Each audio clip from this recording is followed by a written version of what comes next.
ാനായിട്ട് ഇടയായി. ഒന്ന് നോക്കാം. കൊലോസ്യ ലേഖനം 1-ാമധ്യായം 16-ാമത്തെ വാക്യം എടുക്കാം. കൊലോസ്യർ 1:16. ഇത് നമ്മള് റൂളിംഗ് ഏഞ്ചൽസ് എന്നതായ ഹെഡിങ്ങിന്റെ താഴെ വായിച്ചൊരു വാക്യം തന്നെയാണ്. ഒരു പ്രാവശ്യം കൂടെ നമുക്ക് ആ വാക്യം വായിക്കാം. പിന്നെ വേറൊരു ആൾക്ക് എഫേസ്യ ലേഖനം 1-ാമധ്യായം 21. Colossians chapter 1 verse 16 and another person can read Ephesians chapter 1 verse 21. ഈ രണ്ട് വാക്യം ഒന്നും കൂടെ വായിച്ചു. ഓക്കെ, വായിച്ചോ. 1 verse 16. സിംഹാസനങ്ങളാകട്ടെ, കർത്തൃത്വങ്ങളാകട്ടെ, വാഴ്ചകളാകട്ടെ, അധികാരങ്ങളാകട്ടെ, സകലവും അവൻ മുഖാന്തരം സൃഷ്ടിക്കപ്പെട്ടു. അവൻ മുഖാന്തരവും അവനായിട്ടും സകലവും സൃഷ്ടിക്കപ്പെട്ടിരിക്കുന്നു. ഓക്കെ, എഫേഷ്യൻസിന്റെ ആ വാക്യം കൂടെ ഒന്ന് വായിക്കാം. എഫേഷ്യർ 1:11. സോറി, 21.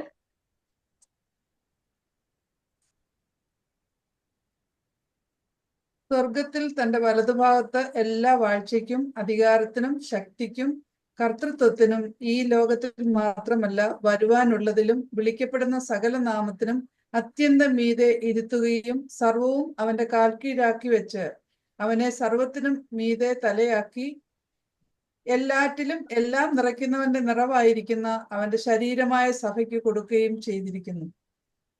ഓക്കെ, നമ്മള് ഈ വാക്യം കഴിഞ്ഞ ആഴ്ച നമ്മൾ ഓർക്കുവാനായിട്ട് ഇടയായി.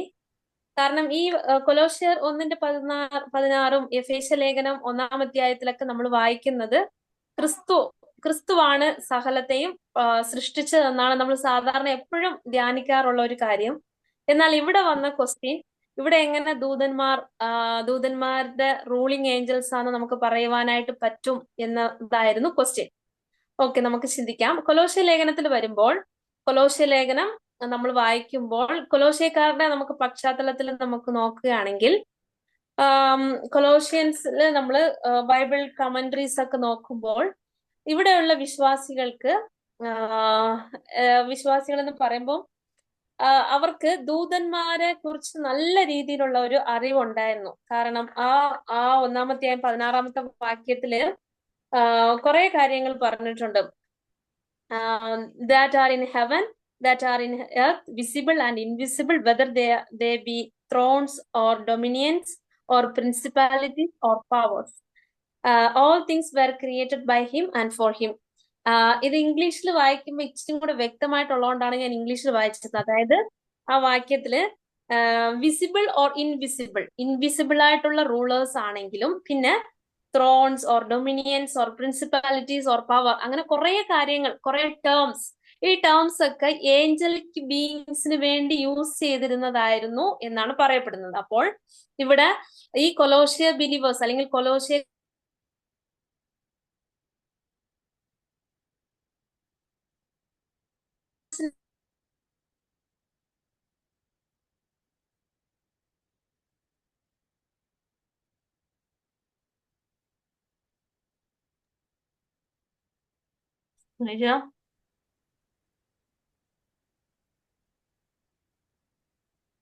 ഓക്കെ, കേക്കാമോ? ഇടയ്ക്ക് ബ്രേക്ക് ആയേ. ഓക്കെ, അപ്പൊ ഞാൻ ഒന്നും കൂടെ പറയാം. ഈ കൊലോസ്യയിലുള്ള ജനങ്ങൾ അവർക്ക് ഏഞ്ചലിക് ബീയിങ്സിനെ കുറിച്ച്, ഇൻവിസിബിൾ ആയിട്ടുള്ള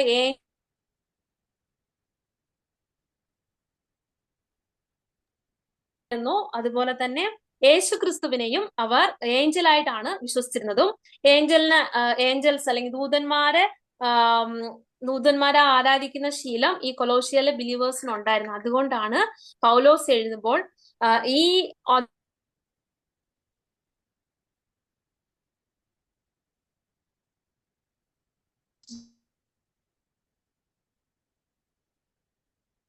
വേണ്ടിയിട്ട് എഴുതുന്നതാണ്. പിന്നെ നമ്മൾ എഫേസ്യ ലേഖനത്തിൽ വരുമ്പോൾ യേശുക്രിസ്തുവാണ് സകലത്തിന്റെയും സൃഷ്ടിതാവ് എന്ന് തെളിയിക്കും.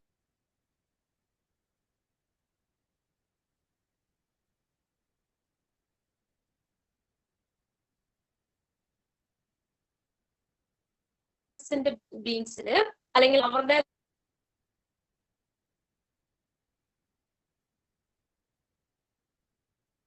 നമുക്ക് അതിലൂടെ മനസ്സിലാക്കുവാനായിട്ട് കഴിയും.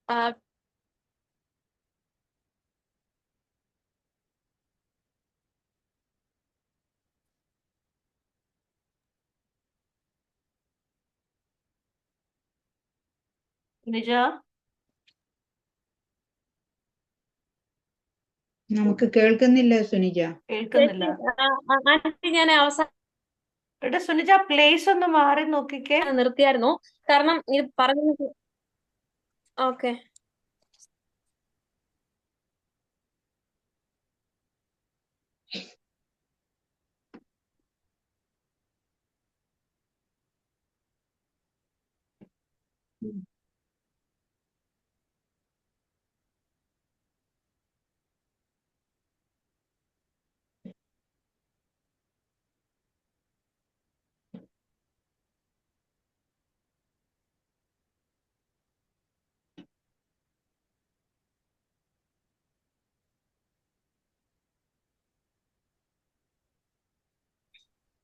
പറയുന്നുണ്ടോ? ഒന്നും കേൾക്കുന്നില്ലല്ലോ.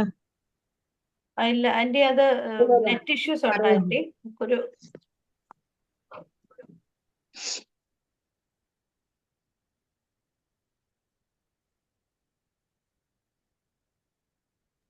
ഇപ്പൊ കേൾക്കാമോ?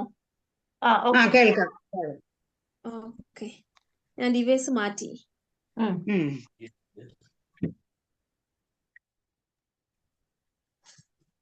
ഓക്കെ, ഇപ്പം കേൾക്കാന്ന് വിചാരിക്കുന്നു. ഇപ്പൊ എന്തെങ്കിലും പ്രശ്നം ഉണ്ടെങ്കിൽ പറയണേ, നമുക്ക് sure. വേറെ എവിടെയെങ്കിലും പോയി നോക്കാം. ഓക്കെ, അതായത് കൊലോഷ്യയിലുള്ള ബിലീവേഴ്സിന് ബിലീവേഴ്സ് അല്ല, കൊലോഷ്യക്കാർക്ക് അവർക്ക് ഏഞ്ചൽസിനെ കുറിച്ചിട്ടുള്ള വ്യക്തമായിട്ടുള്ളൊരു നോളജ് ഉണ്ടായിരുന്നു. അതുകൊണ്ടാണ് ഈ പ്രിൻസിപ്പാലിറ്റീസും അതുപോലെ ഡൊമിനിയൻസ്, പവേഴ്സ്, ഇങ്ങനെയുള്ള കാര്യങ്ങളൊക്കെ അവർക്ക് അറിയാമായിരുന്നു. ഏഞ്ചലിക് റിലത്തിനുള്ള കാര്യങ്ങളൊക്കെ അവർക്ക് അതിനെക്കുറിച്ചുള്ള അറിവുണ്ടായിരുന്നു. അതുപോലെ തന്നെ ഏഞ്ചൽസ് എന്ന് പറയുമ്പോൾ യേശുക്രിസ്തുവിനെയും ഒരു ഏഞ്ചലായിട്ടാണ് അവിടെ ഉള്ളവർ കരുതിയിരുന്നത്. അപ്പോൾ യേശുക്രിസ്തു ദൈവം ഈ ഏഞ്ചലിക് റിലത്തിലുള്ള എല്ലാ റൂളേഴ്സിനെയും ഏഞ്ചൽസിനെയും സൃഷ്ടിച്ചതാണ് ക്രിസ്തു എന്ന് അവർക്ക് പ്രൂവ് ചെയ്യാൻ വേണ്ടിയിട്ടാണ് ഈ വാക്യം കൊലോഷ്യക്കാർക്ക് എഴുതിയതെന്ന് മനസ്സിലാക്കുവാനായിട്ട് സാധിച്ചു.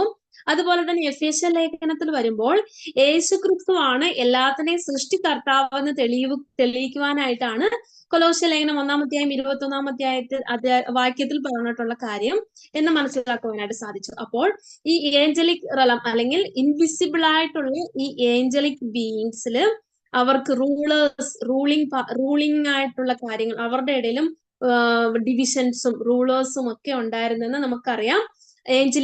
ആർക്കേഞ്ചൽ റൂളർ ആയിട്ടുള്ള ഒരു ഹെഡ് ഓഫ് ദ ഏഞ്ചലിക് ബീയിങ്സിൽ നിന്ന് നമുക്ക് കാണുവാനായിട്ട് ഇടയായി. അപ്പോൾ റൂളിംഗ് ഏഞ്ചൽസ് എന്ന് പറയുമ്പോൾ ഈ വാക്യത്തിൽ ഗ്രന്ഥകർത്താവ് റെസിപ്പിയൻസിന് പറഞ്ഞു കൊടുക്കുന്ന ഒരു കാര്യമായിരുന്നു.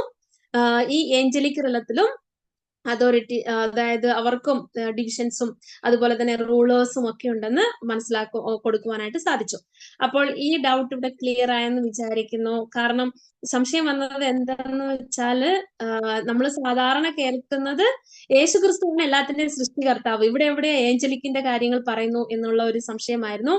ഇപ്പം ഇതെല്ലാം ക്ലിയർ ആയെന്ന് വിചാരിക്കും. നമുക്കിനി ആക്ച്വലി ഞാന് മിനിസ്ട്രി ഓഫ് ഏഞ്ചൽസ് ആയിരുന്നു എടുക്കേണ്ടത്, പക്ഷെ ഇടയ്ക്ക് ഒരു ടോപ്പിക്കും കൂടെ നമ്മൾ ഇടയ്ക്കൊന്ന് വിട്ടായിരുന്നു. അതായത് ഏഞ്ചൽസ് ആർ സ്പിരിറ്റ് ബീയിങ്സ്. അതും കൂടെ നോക്കിയിട്ട് നമുക്ക് മിനിസ്ട്രി ഓഫ് ഏഞ്ചൽസിലോട്ട് പോകാം. എനിക്ക് തോന്നുന്നു ഇന്ന് മുഴുവനും ഈ ഈ ടോപ്പിക് തന്നെ പോകും തോന്നുന്നു. അപ്പോൾ Angeles R spirit beings already നമ്മൾ ഈ ഏഞ്ചൽസ് വന്നിട്ട് സ്പിരിറ്റ് ബീയിങ്സ് ആണെന്നൊക്കെ നമ്മൾ നോക്കിയായിരുന്നു. എന്നാലും അവരുടെ നിവാസ സ്ഥലം എന്താണ്, അവർ സ്പിരിറ്റ് ബീയിങ്സ് എന്ന് നമുക്ക് എങ്ങനെ മനസ്സിലാക്കുവാനായിട്ട് സാധിക്കും, അതാണ് നമ്മൾ ഇന്ന് പഠിക്കുവാനായിട്ട് പോകുന്നത്. കഴിഞ്ഞ ക്ലാസ്സിൽ ഡിവിഷൻസ് ഒക്കെ നമ്മൾ പഠിച്ചു. അതിന്റെ തുടർമാനമായിട്ട് ഇന്ന് നമ്മൾ പഠിക്കുവാനായിട്ട് പോകുന്നത് ഏഞ്ചൽസ് ആർ സ്പിരിറ്റ് ബീയിങ്സ്, ദൂതന്മാർ ആത്മാമൂർത്തികളാണ്. അപ്പോൾ ആദ്യമായിട്ട് അവർ ആത്മാമൂർത്തികൾ എന്ന് പറയുമ്പോൾ അവരുടെ നിവാസ സ്ഥലം എന്താണെന്ന് നമുക്ക് നോക്കാം. നമുക്കൊരു വാക്യം വായിക്കാം.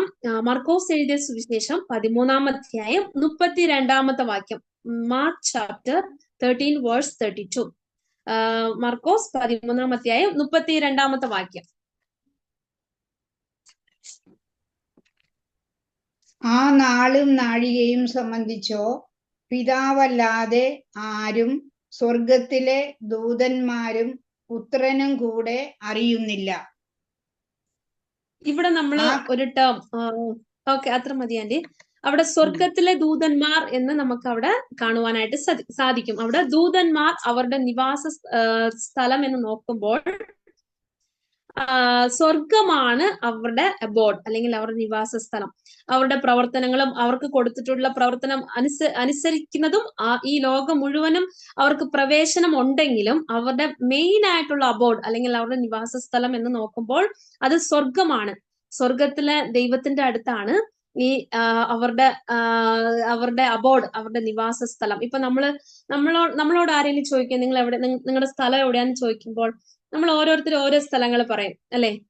ഞാൻ ഇന്ന സ്ഥലത്താണ് ജനിച്ചത്, ഇന്ന സ്ഥലത്ത് വളർന്നു, പിന്നെ ഇന്ന സ്ഥലമാണ് ഞങ്ങളുടെ സ്ഥലം എന്നൊക്കെ നമ്മൾ ഒത്തിരി പറയും. അപ്പോൾ ദൂതന്മാരോട് നിങ്ങളുടെ നിവാസം അല്ലെങ്കിൽ നിങ്ങളുടെ സ്ഥലം എന്താണെന്ന് നമ്മൾ ചോദിച്ചു കഴിയുമ്പോൾ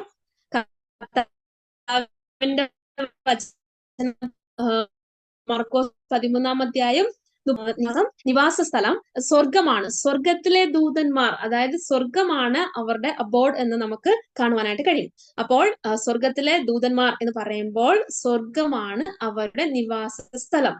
രണ്ടാമതായിട്ട് നമുക്ക് നോക്കാം their immaterialness, അതായത് അവരുടെ അസംഖ്യത, ആദർശമായത് അല്ലെങ്കിൽ അഭൗതികമായ ദൂതന്മാർ, their immaterialness. നമുക്കൊരു വാക്യം വായിക്കാം. ഈ ദൂതന്മാരെ കുറിച്ച് നമ്മൾ നോക്കുമ്പോൾ അവർക്ക് പ്രത്യേകിച്ച് രൂപമൊന്നുമില്ല, പക്ഷെ അവർക്ക് മനുഷ്യരൂപം എടുക്കുവാനായിട്ട് സാധിക്കും. ഉൽപ്പത്തി മുതലുള്ള അധ്യായങ്ങൾ കാണുവാനായിട്ട് 18-ാം അധ്യായം 3-ാമത്തെ വാക്യം, കുറെ വാക്യങ്ങളുണ്ട്. നമുക്ക് ഏതാനും വാക്യങ്ങൾ മാത്രം നമുക്ക് വായിച്ചു. 18:13.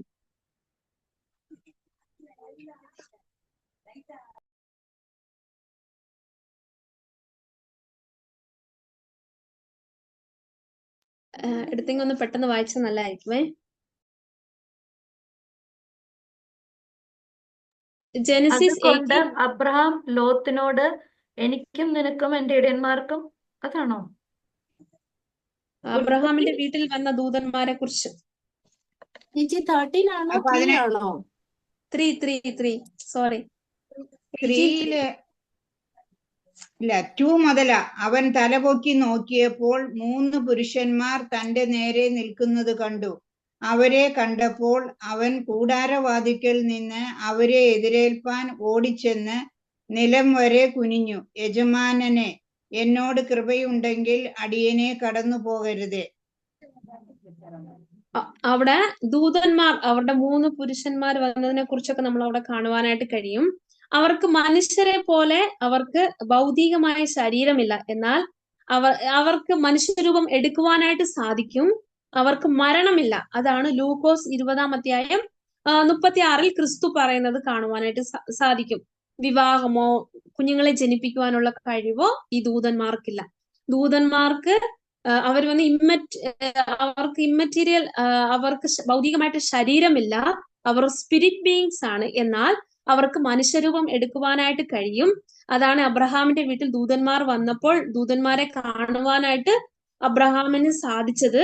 അതുപോലെ തന്നെ അവർക്ക് മരണമില്ല. ദൂതന്മാർക്ക് ഒരിക്കലും മരണമില്ല. ഇപ്പോൾ നമ്മൾ എക്സാമ്പിൾ പറയുവാണെങ്കിൽ ഒരു 1000 ദൂതന്മാരുണ്ടെങ്കിൽ അവർ വന്നിട്ട് എറ്റേണിറ്റിയിലും അവർ 1000 പേര് തന്നെ. അവർക്ക് റീപ്രൊഡക്ഷനോ അല്ലെങ്കിൽ വിവാഹമോ അങ്ങനെ ഒന്നും തന്നെ ഈ ദൂതന്മാർക്ക് ഇല്ല. അതുപോലെ തന്നെ മാനവരാശി മുഴുവനും ദൂതന്മാരെക്കാളും താഴ്ന്നവരാണ്. നമ്മുടെ കർത്താവ് യേശു ക്രിസ്തു ഈ ലോകത്തിൽ വന്നപ്പോഴും ദൂതന്മാരെക്കാളും അല്പം താഴ്ന്നവനായിട്ട് വന്നു എന്ന് എബ്രായ ലേഖനം 2-ാം അധ്യായം 7-ാമത്തെ വാക്യത്തിൽ നമ്മൾ വായിക്കുവാനായിട്ട് ഓൾറെഡി നമ്മൾ ഇത് വായിച്ചതാണ്, അതുകൊണ്ട് ഇപ്പോൾ നമ്മൾ വായിക്കുന്നില്ല. ഹീബ്രൂസ് 2:7 ഈ വാക്യത്തിൽ കർത്താവായിരിക്കുന്ന യേശു ക്രിസ്തു ദൂതന്മാരെക്കാളും അല്പം താഴ്ന്നവനായിരുന്നു എന്ന് നമുക്ക് കാണുവാൻ കഴിയും. അതുപോലെ തന്നെ മനുഷ്യരെക്കാളും ദൂതന്മാരുടെ ജ്ഞാനത്തിൽ അവർ കൂടുതൽ ഉള്ളവരാണ്. മനുഷ്യരെക്കാളും അവർ ജ്ഞാനത്തിൽ കൂടുതലുള്ളവരാണ്. അത് 2 ശമൂവേലിന്റെ പുസ്തകം 14-ാം അധ്യായം 20-ാമത്തെ വാക്യത്തിൽ കാണുവാൻ കഴിയും. 2 സാമുവേൽ chapter 14 verse 20 ഇവിടെ ദൂതന്മാർ മനുഷ്യരുടെ ജ്ഞാനത്തെക്കാളും കൂടുതലായിട്ടുള്ളവരാണ് എന്ന് നമുക്ക് കാണുവാൻ കഴിയും. കാര്യത്തിന്റെ രൂപം മാറ്റേണ്ടതിന് നിന്റെ ഭൃത്യനായ യോബാബ് ഇത് ചെയ്തിരിക്കുന്നു. എന്നാൽ ഭൂമിയിലുള്ളതൊക്കെയും അറിയുവാൻ ഒരു ദൈവദൂതന്റെ ജ്ഞാനത്തിനൊത്തവണ്ണം എന്റെ യജമാനൻ ജ്ഞാനമുള്ളവനാകുന്നു. അവിടെ ദൈവദൂതന്റെ ജ്ഞാനത്തിനൊത്തവണ്ണം എന്ന് നമുക്ക് അവിടെ കാണുവാനായിട്ട് കഴിയും. അപ്പോൾ മനുഷ്യരെക്കാളും ജ്ഞാനത്തിൽ കൂടുതലുള്ളവരാണ് ഈ ദൂതന്മാർ. അതുപോലെ തന്നെ അതിലും പരിമിതികളൊക്കെ ഉണ്ട്. കാരണം മത്തായി സുവിശേഷം 24:36 യേശുക്രിസ്തു പറയുവാനായിട്ട് ഇടയായി, ദൂതന്മാർക്ക് പോലും ക്രിസ്തുവിന്റെ രണ്ടാം വരവിനെ കുറിച്ചുള്ള ഒരു ഐഡിയ ഇല്ല എന്ന് ക്രിസ്തു പറയുന്നത് നമുക്ക് കാണുവാനായിട്ട് ഇടയായി. അപ്പൊ മനുഷ്യന്മാരെക്കാളും അവർക്ക് ജ്ഞാനത്തിൽ കൂടുതലുള്ളവരാണെങ്കിലും എല്ലാം അറിയുവാനുള്ള ജ്ഞാനം അവർക്ക് കൊടുത്തിട്ടില്ലായിരുന്നു എന്ന് നമുക്ക് മനസ്സിലാക്കുവാനായിട്ട് സാധിക്കും. അതുപോലെ തന്നെ യേശു കർത്താവിന്റെ ഉയർത്തെഴുന്നേൽപ്പിൽ മനുഷ്യരെക്കാളും ശക്തിയേറിയവരാന്ന് പറയുമ്പോൾ മത്തായി 28:2 നമ്മൾ നോക്കുമ്പോൾ യേശു കർത്താവിന്റെ ഉയർത്തെഴുന്നേൽപ്പിൽ കല്ലുകളെ തള്ളി നീക്കിയത് ഈ ദൂതന്മാരായിരുന്നു. അത് നമുക്ക് മനസ്സിലാക്കുവാനായിട്ട് കഴിയും മത്തായി 28:2 വാക്യത്തില്. അതുപോലെ തന്നെ അപ്പോസ്തല പ്രവൃത്തികൾ 5-ാം അധ്യായം 19-ാമത്തെ വാക്യത്തിൽ നമ്മൾ നോക്കുമ്പോൾ ഈ കാരാഗ്രഹത്തിലായിരുന്ന അപ്പോസ്തലനെ തുറന്ന് കാരാഗ്രഹത്തിൽ നിന്ന് പുറത്തു കൊണ്ടുവരികയും ചെയ്തത് നമുക്ക് അവിടെ കാണുവാൻ കഴിയും. അങ്ങനെ അവര് മനുഷ്യരെക്കാളും ശക്തിയുള്ളവരാണെങ്കിൽ പോലും അവരുടെ ശക്തിയിലൊക്കെ പരിമിതികൾ ഉണ്ട് എന്ന് നമുക്ക് കാണുവാൻ സാധിക്കും. അതുപോലെ തന്നെ നമുക്കൊരു വാക്യം കൂടെ വായിക്കാം. ദാനിയേൽ പ്രവചന പുസ്തകം 10-ാം അധ്യായം 13-ാമത്തെ വാക്യം. Book of Daniel chapter 10 verse 13.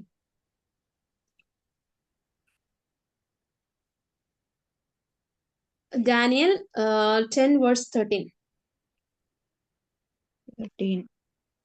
പാർസി രാജ്യത്തിന്റെ പ്രഭു 21 ദിവസം എന്നോട് എതിർത്തു നിന്നു. എങ്കിലും പ്രധാന പ്രഭുക്കന്മാരിൽ ഒരുത്തനായ മീഖായേൽ എന്നെ സഹായിപ്പാൻ വന്നു.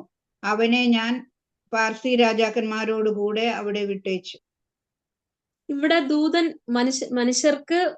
മനുഷ്യന്റെ ശക്തിയെക്കാളും കൂടുതലായിട്ടുള്ള ശക്തി ദൂതനുണ്ടെന്ന് നമുക്ക് അവിടെ കാണുവാനായിട്ട് കഴിയും. കാരണം പാർശ്യ രാജാവിനെതിരെ എതിർത്ത് നിന്നൊക്കെ നമുക്ക് അവിടെ കാണുവാനായിട്ട് കഴിയും. അതുപോലെ തന്നെ ദൈവത്തിന്റെ സൃഷ്ടിയിൽ ദൂതന്മാർ ദൈവത്തിന്റെ സൃഷ്ടിയില് ദൈവത്തിന്റെ സാദൃശ്യത്തിലല്ല ദൈവം സൃഷ്ടിച്ചത്. ദൂതന്മാരെ ദൈവത്തിന്റെ സാദൃശ്യത്തിലല്ല സൃഷ്ടിച്ചത്. പക്ഷെ ഇമ്മെറ്റീരിയൽ ആയിട്ട് അവരെ സ്പിരിറ്റ് ബീയിങ്സ് ആയിട്ട് സൃഷ്ടിച്ചു. എന്നാൽ ദൈവത്തിന്റെ സാദൃശ്യത്തിലല്ല ദൂതന്മാരെ സൃഷ്ടിച്ചതെന്ന് നമുക്ക് മനസ്സിലാക്കുവാനായിട്ട് സാധിക്കും. അത് 1 കൊരിന്ത്യർ 6-ാം അധ്യായം 3-ാമത്തെ വാക്യത്തിൽ നമുക്ക് വായിക്കാം. 1 കൊരിന്ത്യർ 6-ാമത്തെ അധ്യായം 3-ാമത്തെ വാക്യം.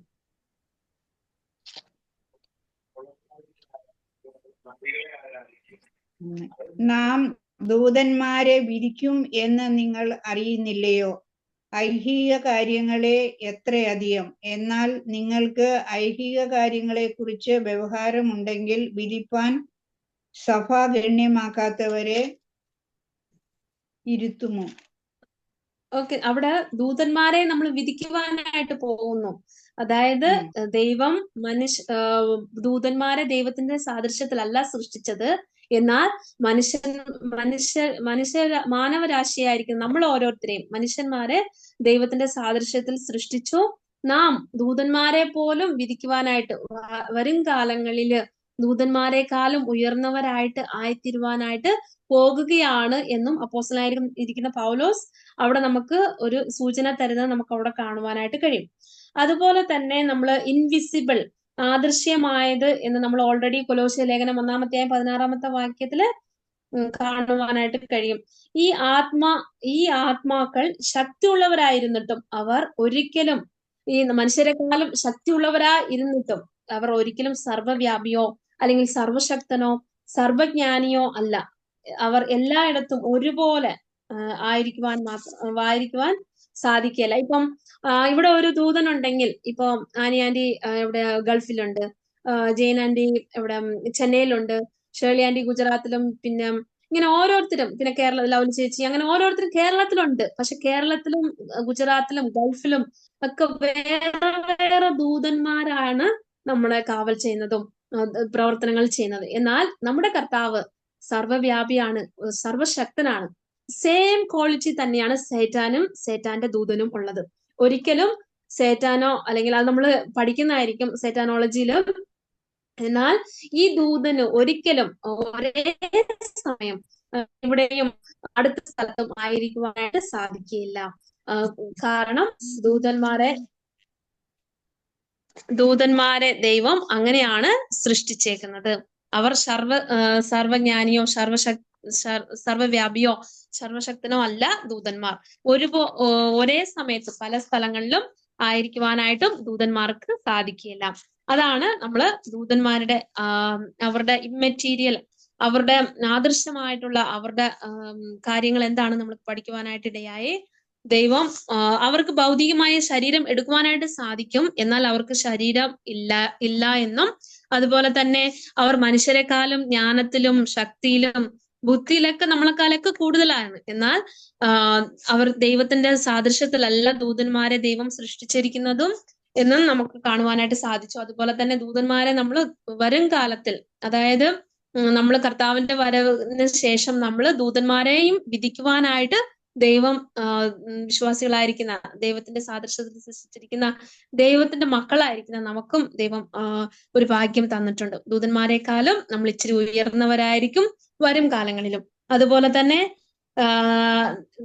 ദൂതന്മാരെ ദൈവം സൃഷ്ടിച്ച അവർക്കൊരിക്കലും സർവ്വവ്യാപിയോ സർവജ്ഞാനിയോ ആയിരിക്കുവാനായിട്ട് സാധിക്കില്ല. മൂന്നാമതായിട്ട് നമ്മൾ അവരുടെ സ്പിരിറ്റ് ബീയിങ്സ് എന്ന് നോക്കുമ്പോൾ their അപ്പിയറൻസ്, അവരുടെ ഭാവം എന്താണെന്ന് നമുക്ക് നോക്കാം. അവരുടെ രൂപം, അവരെങ്ങനെയാണ് അവരുടെ രൂപം ഉണ്ടായിരുന്നത്, നമുക്ക് ചില കാര്യങ്ങൾ നോക്കാം. ഇതിൽ കുറേ കാര്യങ്ങൾ പുതിയ നിയമത്തിൽ പഴയ നിയമത്തിൽ ഒത്തിരി കാര്യങ്ങൾ നമുക്ക് കാണുവാനായിട്ട് സാധിക്കും. ദൂതന്മാർ ആത്മാക്കളായതുകൊണ്ട് തന്നെ അവരെ ആർക്കും കാണുവാൻ കഴിയുകയില്ല. ദൈവം തന്നെ താൻ തെളിയിക്കുവാൻ, അല്ലെങ്കിൽ തന്നെ താൻ വെളിപ്പെടുത്തുവാനായിട്ട് അവർക്ക് കഴിവ് കൊടുത്തിട്ടില്ല. അവർക്ക് തന്നെ താൻ വെളിപ്പെടുത്തുവാനായിട്ടും സാധിക്കുകയില്ല. ഒരു പ്രാവശ്യം കൂടെ ഞാൻ വായിക്കാം. ദൂതന്മാർ ആത്മാക്കൾ ആയതുകൊണ്ട് അവർക്ക് തങ്ങളെ തന്നെ വെളിപ്പെടുത്തുവാനായിട്ട് കഴിയുകയില്ല.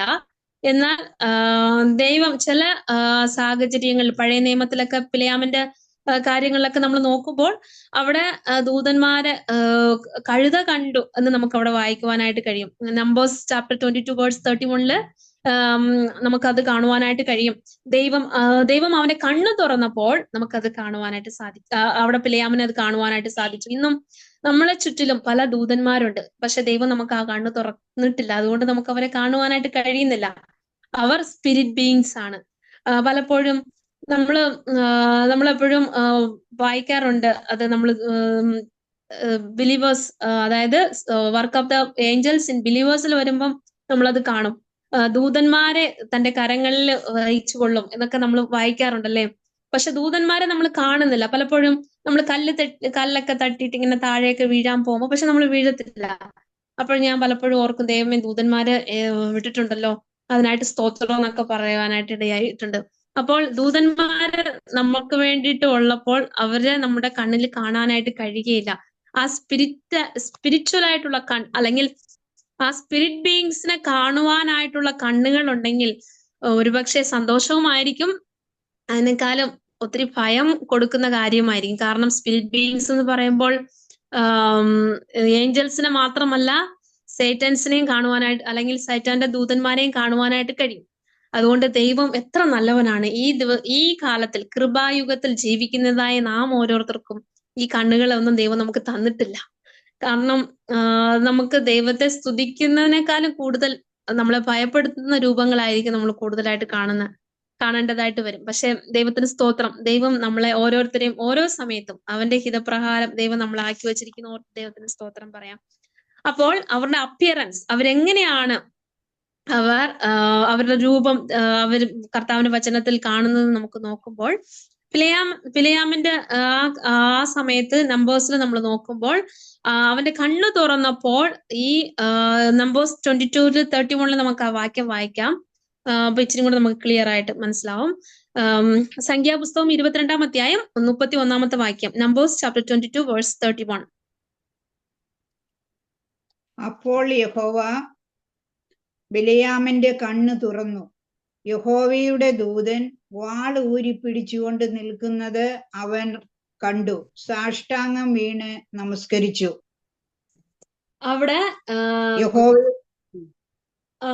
അവിടെ ദൂതൻ വാൾ പിടിച്ചു നിൽക്കുന്നത് കർത്താവ് കണ്ണു തുറന്നപ്പോഴാണ് അവിടെ ബിലെയാം കാണുന്നത്. അതുപോലെ തന്നെ നമ്മള് എലീശയുടെ ബാല്യക്കാരന്റെ കണ്ണ് തുറക്കുവാൻ വേണ്ടി എലീശ പ്രവാചകൻ പ്രാർത്ഥിച്ചപ്പോഴാണ് അവിടെ ദൂതന്മാരെ എലീശ പ്രവാചകന്റെ ബാല്യക്കാരൻ കണ്ടതെന്ന് 2 രാജാക്കളുടെ പുസ്തകത്തിൽ 6-ാം അധ്യായം 17-ാമത്തെ വാക്യത്തിൽ കാണുവാൻ സാധിക്കും. സെക്കൻഡ് കിങ്സ് ചാപ്റ്റർ വായിക്കണ്ട, ചാപ്റ്റർ 6 വേഴ്സ് 17 അവിടെ എലീശ പ്രവാചകന്റെ ബാല്യക്കാരൻ ദൂതന്മാരെ കണ്ടതെന്ന് നമുക്ക് കാണുവാൻ സാധിക്കും. അതുപോലെ തന്നെ ദൈവത്തിന്റെ സൈന്യത്തെയാണ്, ഒരു ദൂതനെ അല്ല, ദൈവത്തിന്റെ സൈന്യത്തിനെ അവിടെ കാണുവാനായിട്ട് സാധിച്ചു. ദൈവവചനത്തിൽ എപ്പോഴൊക്കെ ദൂതന്മാർ പ്രത്യക്ഷപ്പെട്ടോ അപ്പോഴൊക്കെ അവർ മനുഷ്യർ എന്ന് കരുതി അവരെ നമസ്കരിച്ച് നമുക്ക് കാണുവാനായിട്ട് കഴിയും. അങ്ങനെയുള്ള ചില വാക്യങ്ങൾ മാത്രം ഞാൻ പറഞ്ഞു പോകാം. അവർ മനുഷ്യരൂപത്തിലായിരുന്നു ദൂതന്മാർ വെളിപ്പെട്ടത്. ദൂതന്മാർ മനുഷ്യരൂപത്തിൽ ഓരോരുത്തർക്കും വെളിപ്പെട്ടത് നമുക്ക് കാണുവാനായിട്ട് കഴിയും. ഞാൻ വാക്യങ്ങൾ മാത്രം പറഞ്ഞു പോകാം. ഉൽപ്പത്തി പുസ്തകം 18-ാം അധ്യായം 2-ാമത്തെ വാക്യം. നിങ്ങൾ എഴുതിയില്ലെങ്കിലും സാരമില്ല, കാരണം നോട്ട്സിൽ ഈ വാക്യങ്ങളൊക്കെ കാണും. ഒന്നും കൂടെ പറയാം. ജെനസിസ് ചാപ്റ്റർ 18 വേഴ്സ് 2, ഉൽപ്പത്തി 18-ന്റെ 2, 16-ാമത്തെ വാക്യം, പിന്നെ 22-ാം അധ്യായം 19-ാമത്തെ വാക്യം, 19-ാം അധ്യായം 1-5 വാക്യം, പിന്നെ 10-ാം വാക്യം, 12-ാമത്തെ വാക്യം, അതുപോലെ തന്നെ 15-16 വാക്യം. പിന്നെ ഒന്നും കൂടെ പറയണോ?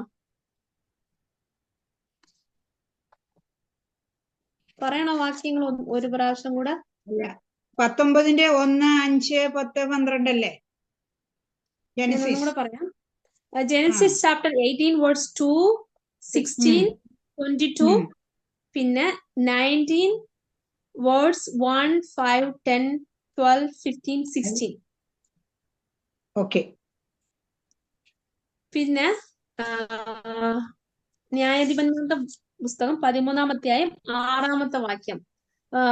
ജഡ്ജസ് ചാപ്റ്റർ 13 വേഴ്സ് 6, പിന്നെ മാർക്കോസ് 16-ന്റെ 5, മാർക്ക് ചാപ്റ്റർ 16 വേഴ്സ് 5, ലൂക്കോസ് 24-ന്റെ 4, ലൂക്ക് ചാപ്റ്റർ 24 വേഴ്സ് 4. ഇവർ മനുഷ്യരൂപത്തിലാണ്. ഈ വാക്യങ്ങളെല്ലാം മനുഷ്യരൂപത്തിൽ അവർക്ക് വെളിപ്പെട്ടത് കാണുവാനായിട്ട് കഴിയും. ആദ്യം ബിലെയാമിന്റെ സമയത്തില് വാളെടുത്ത് നിൽക്കുന്ന ദൂതനെ കണ്ടു. പിന്നെ 2 രാജാക്കന്മാരുടെ പുസ്തകത്തിൽ സൈന്യത്തെ കണ്ടു, KSE കാണുവാനായിട്ട് സാധിച്ചു. അത് കഴിഞ്ഞിട്ട് മനുഷ്യരൂപത്തിൽ സാധാരണമായിട്ടുള്ള ഒരു യങ് മാൻ ആയിട്ട് മനുഷ്യരൂപത്തിൽ കാണുവാനായിട്ട് പ്രത്യക്ഷമായത് നമുക്ക് കാണുവാനായിട്ട് കഴിയും. അതുപോലെ തന്നെ ചില സമയങ്ങളിൽ ചിറകുകളുള്ളവരായിട്ട് വെളിപ്പെട്ടു. മൃഗത്തിന്റെ ചിറകുകളും പിന്നെ പക്ഷി എന്നൊക്കെ അങ്ങനെയുള്ള കാര്യങ്ങളൊക്കെ നമുക്ക് കാണുവാൻ കഴിയും. നമുക്ക് ഒരു വാക്യം വായിക്കാം. എസെക്കിയേൽ പ്രവചന്റെ പുസ്തകത്തില് നമുക്ക് കാണുവാനായിട്ട് കഴിയും. ഒരു മിനിറ്റ്. ചില സമയങ്ങളിൽ അവർ ദൈവത്തിന്റെ മഹത്വത്തെ വെളിപ്പെടുത്തുന്നവരായി തീർന്നു. കാരണം നല്ലൊരു വസ്ത്രം, മിനുങ്ങുന്ന വസ്ത്രം ധരിച്ചവരായിട്ടും അങ്ങനെയൊക്കെ കാണുന്നത് അവർ മിന്നൽ പോലെയൊക്കെ അവർ വെളിപ്പെട്ടത് നമുക്ക് കാണുവാൻ സാധിക്കും. മത്തായി 28-ന്റെ 3, മത്തായി 28-ാം അധ്യായം 3-ാമത്തെ വാക്യം. ഈ വാക്യം നമുക്ക് വായിക്കാം. Matthew chapter 28 verse 3. Matthew chapter 28 verse 3. അവന്റെ രൂപം മിന്നലിനൊത്തതും അവന്റെ ഉടുപ്പ് ഹിമം പോലെ വെളുത്തതും ആയിരുന്നു. അതോട് ചേർന്ന് തന്നെ യോഹന്നാൻ 20-ന്റെ 12 കൂടെ വായിക്കാം. ഈ സെയിം വാക്യം തന്നെയാന്ന് തോന്നുന്നു. John chapter 20 verse 12.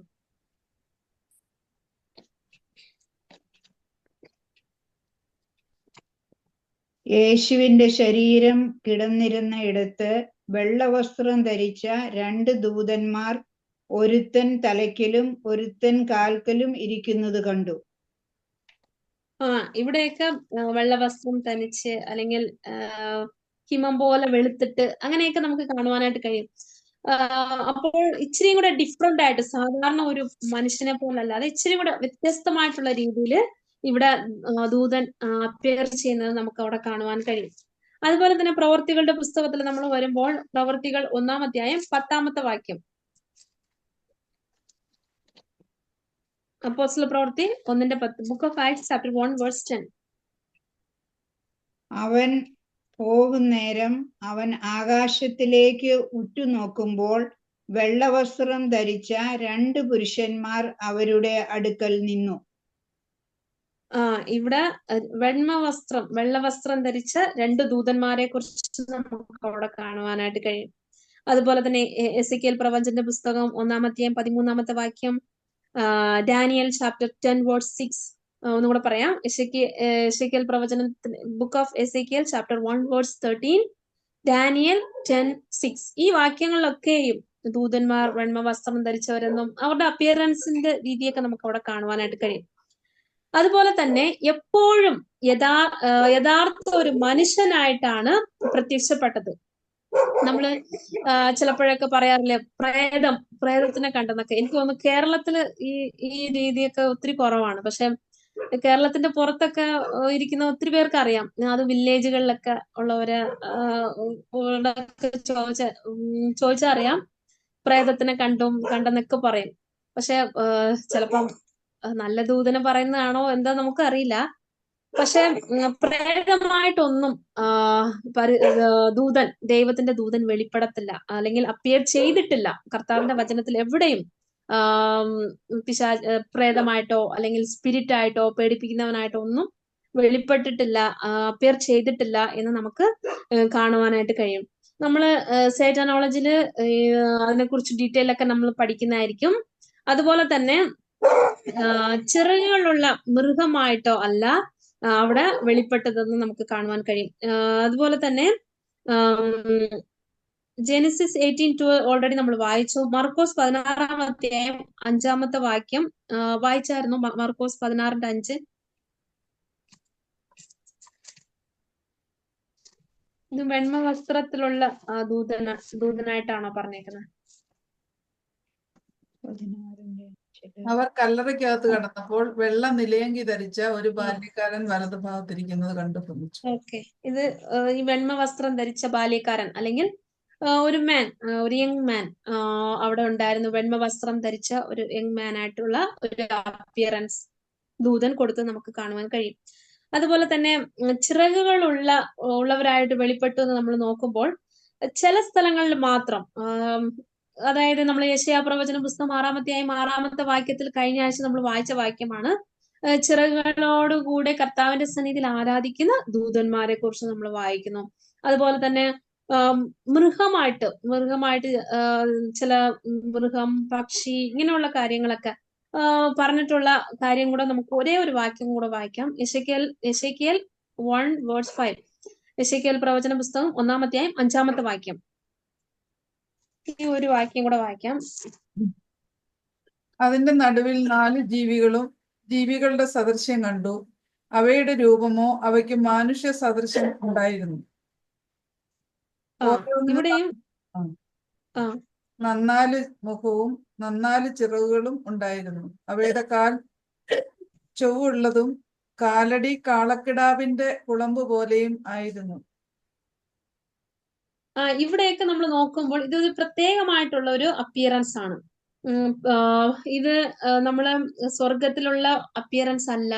സ്വർഗത്തിലുള്ള ദൂതന്മാർ സാധാരണ നോർമൽ ആയിട്ടുള്ള ഒരു ഏഞ്ചലിക് ബീങ് അല്ലെങ്കിൽ നോർമൽ ആയിട്ടുള്ള ഒരു വ്യക്തിയായിട്ടാണ് സാധാരണ കർത്താവിന്റെ വചനത്തിൽ കാണുവാനായിട്ട് കഴിയുന്നത്. എന്നാൽ പ്രത്യേക രീതിയിൽ മേ ബി അവർ ജഡ്ജ്മെന്റിനെ കുറിച്ചായിരിക്കും പറയപ്പെടുന്നത്. അങ്ങനെ നമ്മൾ റെവലേഷൻ വെളിപ്പാടിലൊക്കെ നമ്മൾ നോക്കുമ്പോൾ അതിനെ കുറിച്ചൊക്കെ നമുക്ക് കാണുവാനായിട്ട് കഴിയും.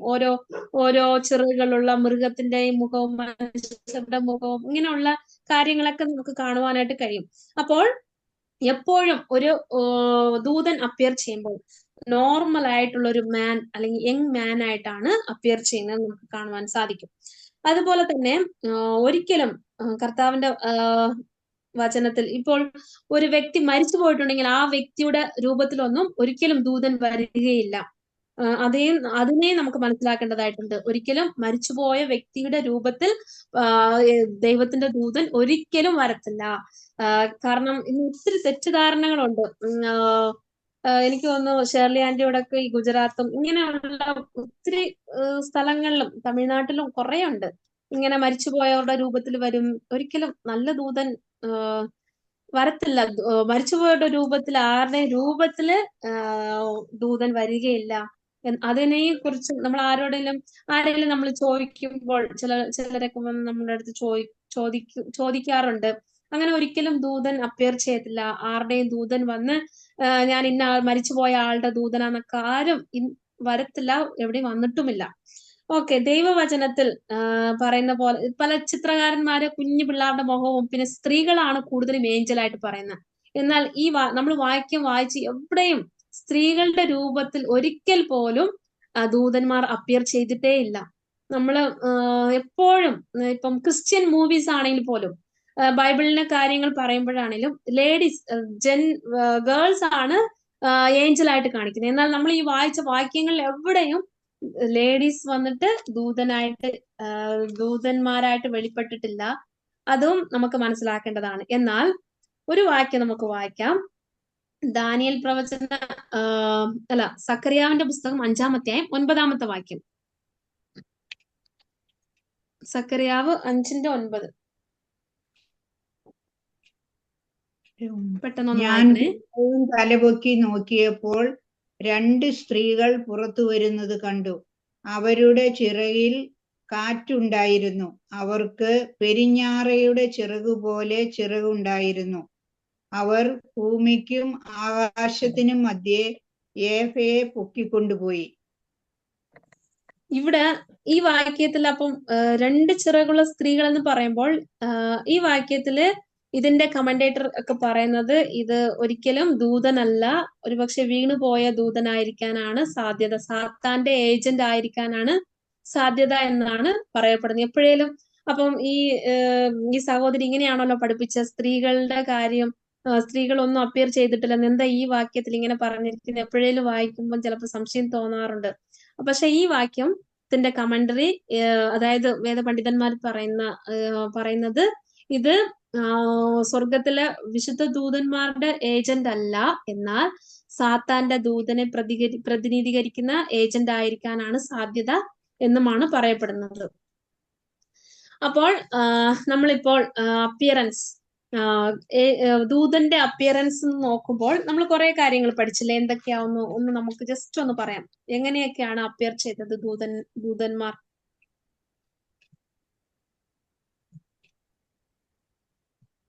ഒന്ന് പറയുവോ? അവരെ ആർക്കും കാണാൻ കഴിയില്ല, അവർ ആത്മാക്കളാണ്. ദൈവം കണ്ണു തുറന്നാൽ മാത്രമേ കാണാൻ കഴിയത്തുള്ളൂ. മനുഷ്യൻ വെളിപ്പെട്ടിട്ടുണ്ട്. സാധാരണ ഒരു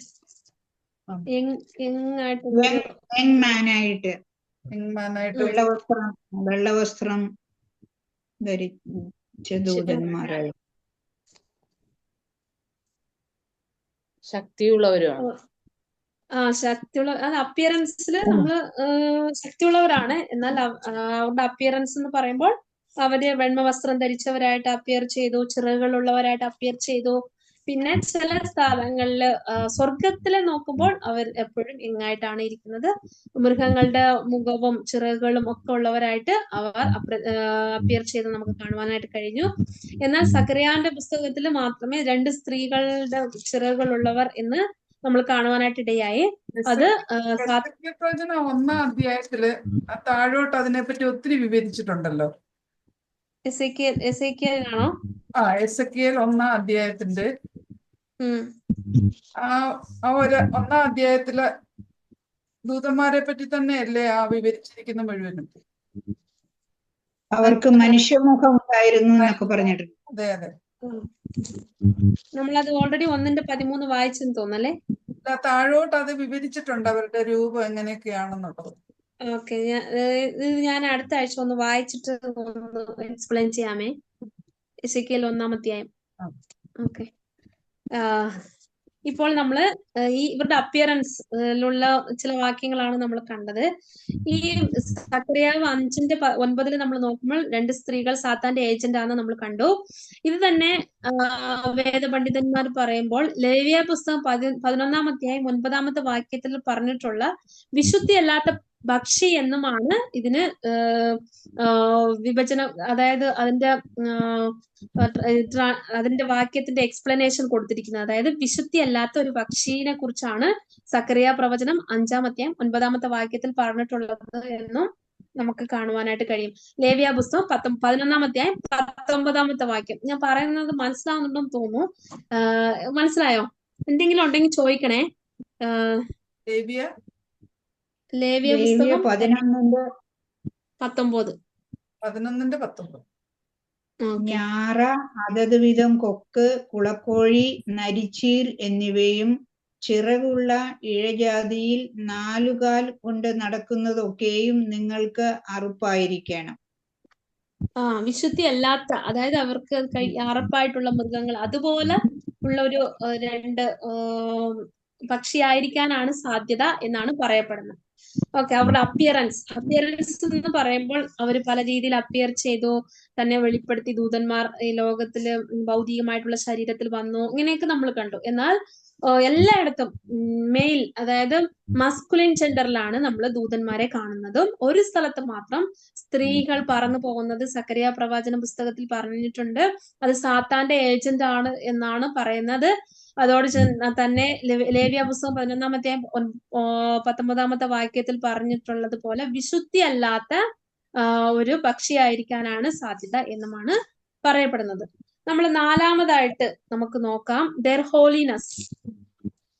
ഹോളിനസ് എന്ന് പറയുമ്പോൾ എല്ലാ ദൂതന്മാരും അവരുടെ വിശുദ്ധി, എല്ലാ ദൂതന്മാരും വിശുദ്ധരായിട്ടാണ് സൃഷ്ടിക്കപ്പെട്ടത്. പാപം ഇല്ലാത്തവരായി പൂർണ്ണ വിശുദ്ധിയിൽ ആണ് ദൈവം ഈ ദൂതന്മാരെ സൃഷ്ടിച്ചതെന്നും നമുക്ക് മനസ്സിലാക്കുവാനായിട്ട് സാധിക്കും. ഉൽപ്പത്തി 1-ാം അധ്യായം 31-ാമത്തെ വാക്യം വായിക്കണ്ട. Genesis chapter 1:31. ദൈവം സൃഷ്ടിച്ചതെല്ലാം നല്ലതായിട്ട് ദൈവം സൃഷ്ടിച്ചു. ദൈവം പാപത്തെ സൃഷ്ടിച്ചിട്ടില്ല. പാപം ഭൂമിയിൽ വന്നതിന് ശേഷവും ദൈവത്തിന്റെ നല്ല ദൂതന്മാർ എപ്പോഴും പാപമില്ലാത്തവരായിട്ട്, വിശുദ്ധിയുള്ളവരായിട്ടാണ് അവർ എപ്പോഴും കാണപ്പെടുന്നത്. അവർ തിരഞ്ഞെടുക്കപ്പെട്ടവർ. മർക്കോസ് 8-ാം അധ്യായം 38-ാമത്തെ വാക്യത്തിൽ നോക്കുമ്പോൾ, മാർക്ക് ചാപ്റ്റർ 8:38. നമുക്ക് ഈ വാക്യങ്ങൾ വായിക്കാൻ സമയമില്ലെന്ന് തോന്നുന്നു.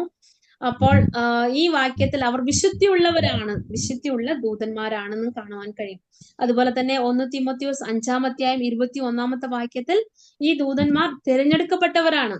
വിശുദ്ധിയുള്ള, അവരുടെ വിശുദ്ധി എന്ന് പറയുമ്പോൾ ദൈവം വിശുദ്ധരായിട്ടാണ് അവരെ സൃഷ്ടിച്ചത്.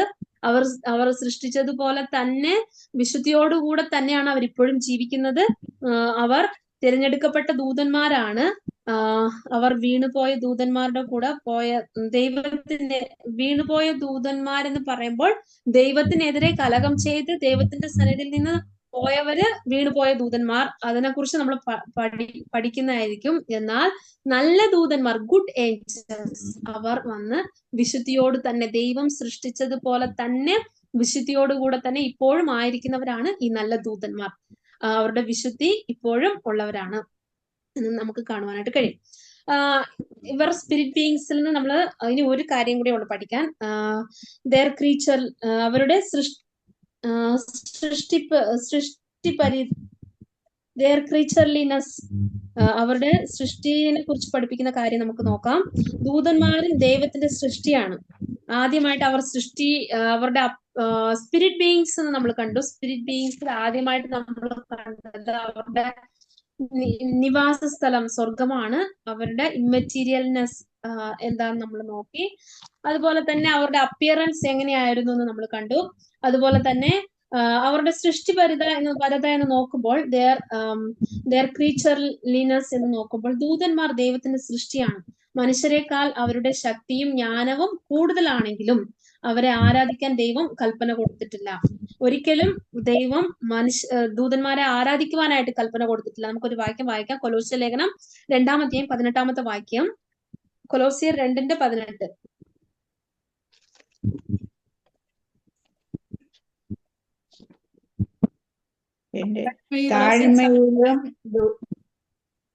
താഴ്മയിലും ദൂതന്മാരെ ആരാധിക്കുന്നതിലും രസിച്ചു.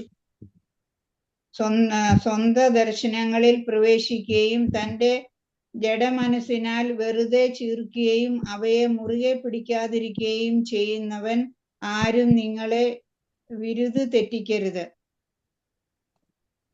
ഇവിടെ ദൂതന്മാരെ ആരാധിക്കുന്നതിലും എന്ന് നമ്മൾ കാണുവാനായിട്ട് കഴിയും.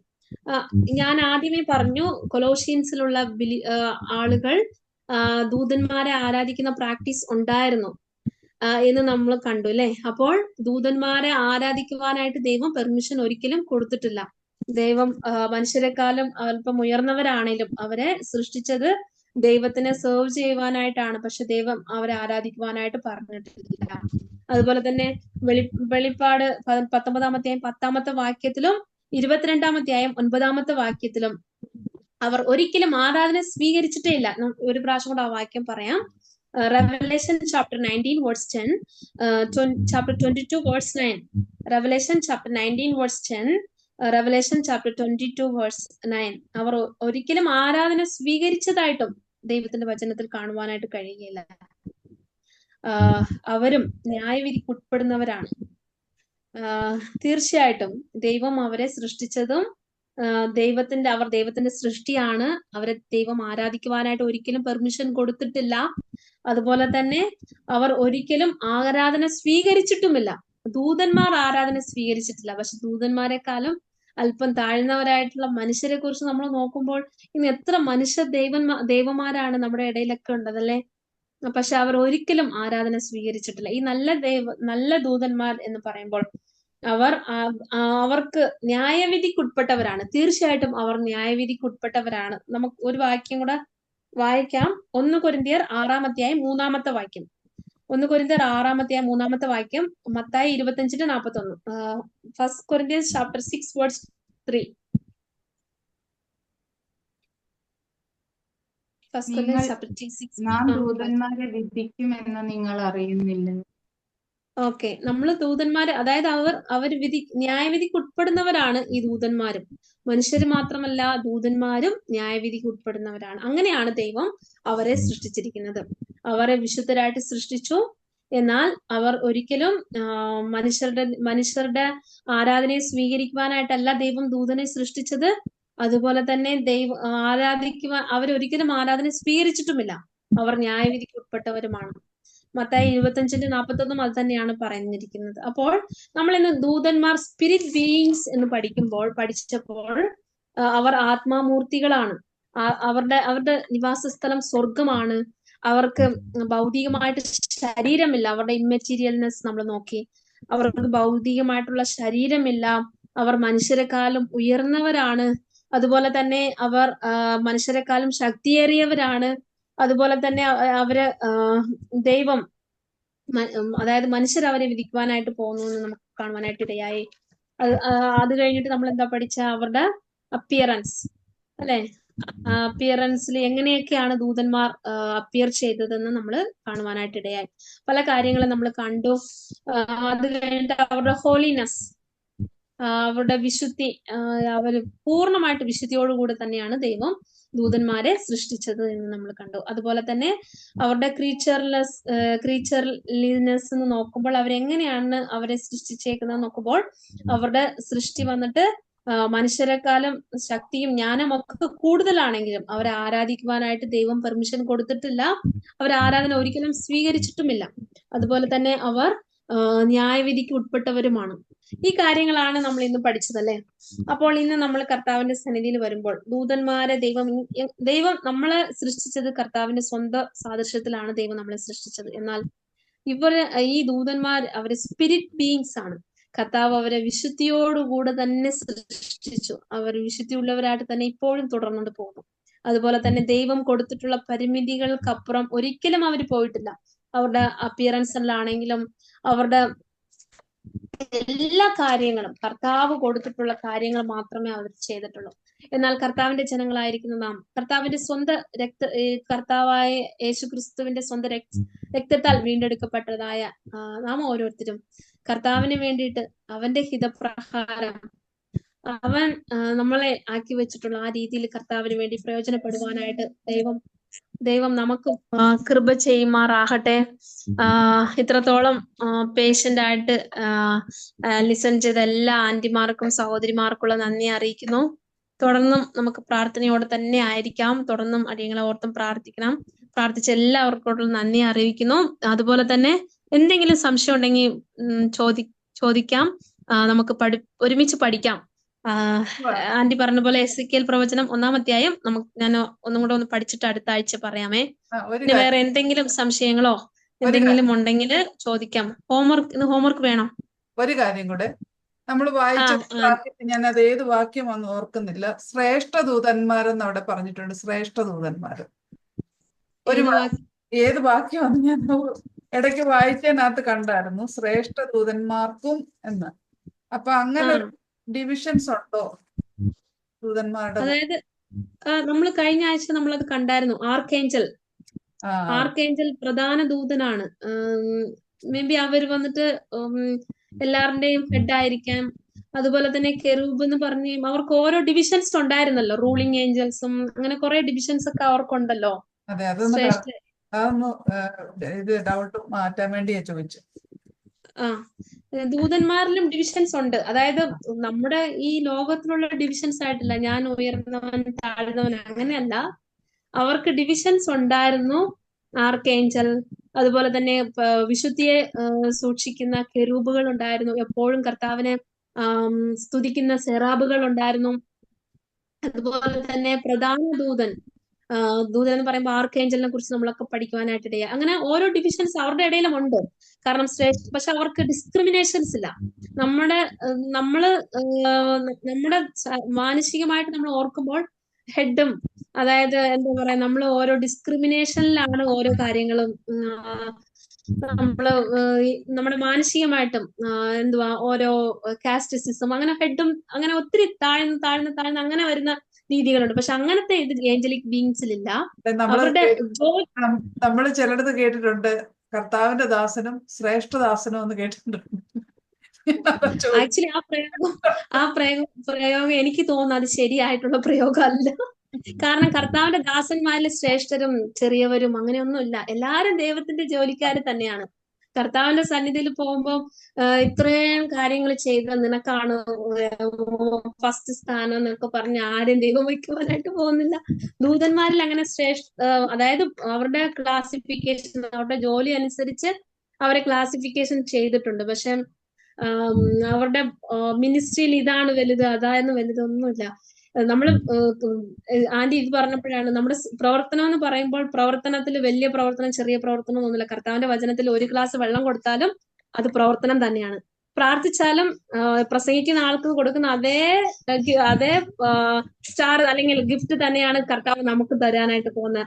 അതിലെ ഡിസ്ക്രിമിനേഷൻ കർത്താവിന്റെ സന്നിധിയിലില്ല. പക്ഷെ മനുഷ്യരുടെ ഇടയിലുണ്ട്, ദൈവമക്കളുടെ ഇടയിൽ എല്ലാവർക്കും ഉണ്ട്. പക്ഷെ അത് കർത്താവിന്റെ വചനപ്രകാരം നമ്മൾ നോക്കുമ്പോൾ അവിടെ ഡിസ്ക്രിമിനേഷനോ അല്ലെങ്കിൽ ഡിവിഷൻസോ ഒന്നും തന്നെ ഇല്ല. ക്ലിയർ ആയോ ആന്റി? ഓക്കെ. പിന്നെ വേറെ എന്തെങ്കിലും സംശയം ഉണ്ടെങ്കിൽ ചോദിക്കാം.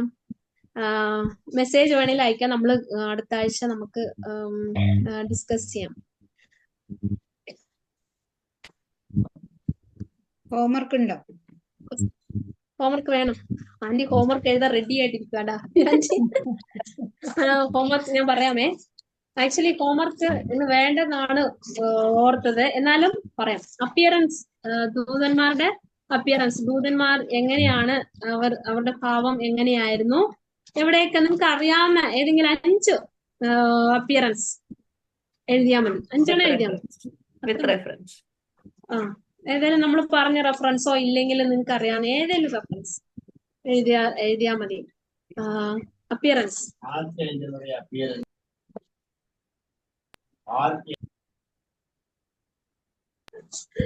അച്ചാച്ചൻ എനിക്ക് തരുവാ ആർക്ക് ഏഞ്ചൽസിന്റെ അപ്പിയറൻസ് എഴുതാൻ പറഞ്ഞു. അത് ഇച്ചിരി കട്ടിയായിരിക്കും. സാരല്ല, അപ്പിയറൻസ് മതി. ആർക്കേഞ്ചൽ എന്ന് പറയുമ്പോ ആർക്കേഞ്ചലിനെ കുറിച്ച് നമ്മൾ തപ്പണം. ഓക്കെ. ദൂതന്മാരുടെ അപ്പിയറൻസ് എഴുതിയാൽ മതി. നമുക്ക് എല്ലാവർക്കും ജോലിയും കാര്യങ്ങളെല്ലാം ഉണ്ടല്ലോ. അത് പഠിക്കുന്നത് നല്ലതായിരിക്കും. കാരണം ആർക്കേഞ്ചൽസ് എന്ന് പറയുമ്പോൾ ആർക്കേഞ്ചൽസിനെ കുറിച്ച് എവിടെയൊക്കെ പറഞ്ഞിട്ടുണ്ട്. അങ്ങനെ ഒരു നമ്മളത് ഒരു പേഴ്സണൽ സ്റ്റഡി ആയിട്ട് വെക്കുവാണെങ്കിൽ അത് ഇച്ചിരി കൂടെ നല്ലൊരു പഠനം. ഞാൻ തരുന്ന നോട്ടിലോ ഇല്ലായിരിക്കും, പക്ഷെ അത് നിങ്ങൾ എക്സ്ട്രാ നിങ്ങൾക്ക് പഠിക്കുവാനായിട്ട് സാധിക്കും. ഇങ്ങനെയൊക്കെയല്ലേ നമ്മൾ പഠിക്കുന്നത്. ഇപ്പൊ നമ്മള് ബൈബിൾ കോളേജിലൊക്കെ പഠിക്കുമ്പോൾ ചില അസൈൻമെന്റ് ഒക്കെ തരുമ്പോൾ ചിലപ്പോൾ നോട്ട്സിലൊന്നും കാണത്തില്ല. നമ്മള് പഠിക്കുന്നത് ചിലപ്പോൾ അത് നമുക്ക് ഒത്തിരി യൂസ്ഫുൾ ആയിരിക്കും. ഏഞ്ചൽ ഓഫ് ദ ലോർഡിന്റെ കാര്യങ്ങളൊക്കെ നമുക്ക് വരുന്നുണ്ട്. ഓക്കെ, ചേച്ചൻ എനിക്ക് ഹെൽപ്പ് ചെയ്യും അവിടെ അവസാനം. Okay, thank you. Thank you Sunija. ദൈവം ധാരാളമായിട്ട് സുനിജയെ അനുഗ്രഹിക്കട്ടെ. And I think we should all thank brother Gol Behan also for his guidance. I think Sunija ഒത്തിരി ഹെൽപ്പ് ചെയ്യുന്നുണ്ടെന്ന് തോന്നുന്നു. Thank you brother from all of us. എനിക്ക് തോന്നുന്നു ഈ പഠനം നമ്മളെ വളരെ ഹെൽപ്ഫുൾ ആയിട്ട് തോന്നുന്നുണ്ട്. നമ്മൾ ആക്ച്വലി ഇതൊന്നും അത്രയും ഗഹനമായിട്ട് നമ്മൾ ഏഞ്ചൽസിനെ പറ്റി കുറെ വായിച്ചിട്ടുണ്ട്, പക്ഷെ ഇറ്റ് വാസ് വെരി ഇമ്പോർട്ടൻറ്റ്. ഞാൻ ഇനി അതൊന്നും റിപ്പീറ്റ് ചെയ്യാൻ ആഗ്രഹിക്കുന്നില്ല. ദൈവം നമ്മളെ അനുഗ്രഹിക്കട്ടെ. Once again thank you so much for joining in. നമ്മള് തുടർന്നും കഴിഞ്ഞ ആഴ്ച പോലെ ഇന്ന് മുതൽ അടുത്ത ആഴ്ചത്തെ ബൈബിൾ സ്റ്റഡിക്ക് വേണ്ടി നമുക്ക് പ്രാർത്ഥിക്കണം. ഇനി സഹോദരിമാരും ആന്റിമാരും ഈ ബൈബിൾ സ്റ്റഡിയിലേക്ക് കടന്നു ഓർത്തതുപോലെ നമുക്ക് എല്ലാവർക്കും ഈ ഓപ്പർച്യൂണിറ്റീസ് കിട്ടാറില്ല. അപ്പൊ ദൈവം നമുക്ക് തന്നിട്ടുണ്ടെങ്കിൽ മാക്സിമം നമുക്കിത് യൂട്ടിലൈസ് ചെയ്യണം, മറ്റുള്ളവരെ എൻകറേജ് ചെയ്യണം. നമുക്ക് പ്രാർത്ഥനയോടുകൂടി നമുക്ക് മുൻപോട്ട് പോവാം. ദൈവം നമ്മളെ അനുഗ്രഹിക്കട്ടെ. ഇന്ന് ശുശ്രൂഷകൾ ചെയ്ത എല്ലാവരോടും നന്ദി അറിയിക്കുകയാണ്. മേബിൾ ആന്റി പ്രാർത്ഥിച്ച് ഇന്നത്തെ മീറ്റിംഗ് അവസാനിപ്പിക്കണമെന്ന് അപേക്ഷിക്കുന്നു. Mabel anti.